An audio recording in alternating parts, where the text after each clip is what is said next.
স্বামীজি রাজা মহারাজকে বলিলেন, দেখ রাজা, আজ শরীরটা খারাপ বোধ করিতেছি, তাই এই বাঙালটাকে মেসেজ করিতে বলিয়াছিলাম, কিন্তু ও কিছুই করিতে পারিল না, তাই তোকে ডাকিয়াছি।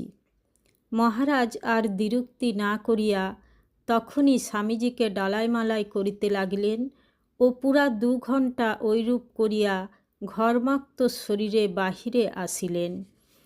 অতিশয় সংকোচের সহিত শিষ্য মহারাজকে বলিলেন, মহারাজ, আজ আমার মনে বড় সংশয় উঠিয়াছে, তাই উহা দূর করিবার জন্য আপনার নিকট পুনরায় এই সময়ে আসিয়া বিরক্ত করিতেছি।